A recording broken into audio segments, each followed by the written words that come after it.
আজকে রান্নার রেসিপি হলো নারিকেল বাটা দিয়ে কচুর শাক। এটা কচুর শাকটি কেটে ফেললাম, তারপর কচুর শাকগুলো সেদ্ধ করে বানাবো। খেতে খুব সুস্বাদু হয়, একবার বানিয়ে দেখবেন।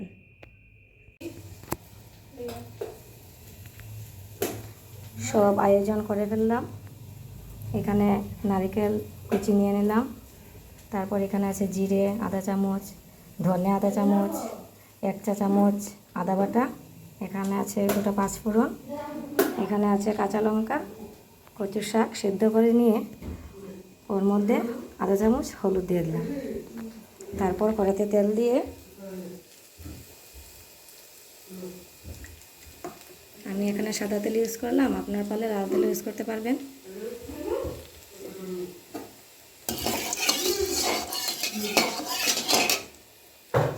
তারপর এর মধ্যে 2টা শুকনো লঙ্কা দিয়ে দিলাম।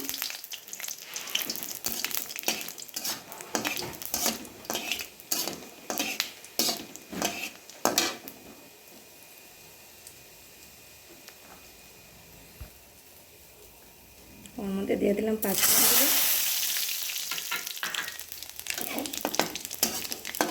অল্প সময় নেড়ে লাল হয়ে গেলে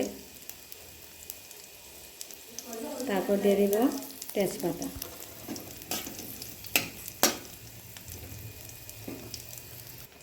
এখন দিয়ে দেব কচুর শাকগুলো।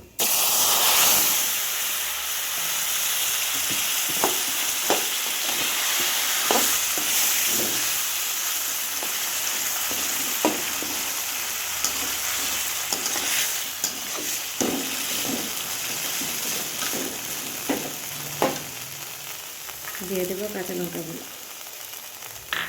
কাঁচা লঙ্কাগুলো একটু আগে দিলে সেদ্ধ হবে, তারপর খুব সুন্দর একটা গন্ধ বেরোবে, খেতে খুব স্বাদ হবে। একবার ট্রাই করে দেখতে পারেন। তারপরে দেব নারকেল কুচি, মশলাগুলো।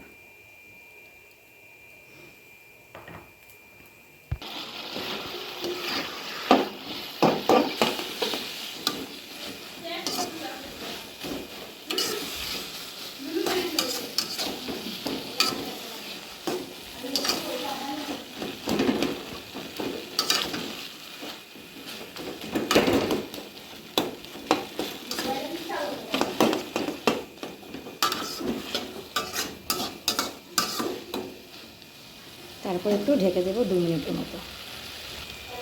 এভাবে নেড়ে চেড়ে ভালোভাবে মিশিয়ে নেবেন। তারপর ভালোভাবে কষিয়ে নেবেন যাতে ভিজে ভিজে ভাবটা না থাকে, একদম আঠালো ভাব হয়ে যায়।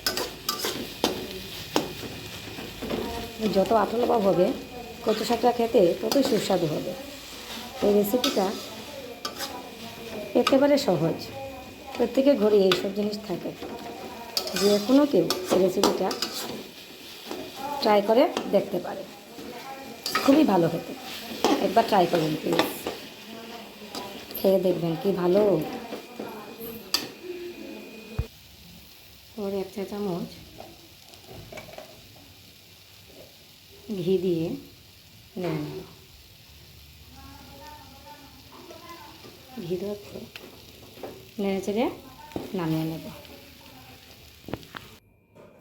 এই তো হয়ে গেল কচুর শাক, খুবই সুস্বাদু কচুর শাক। খেয়ে নেবেন, ট্রাই করে একবার খেয়ে দেখবেন, খুবই ভালো লাগবে।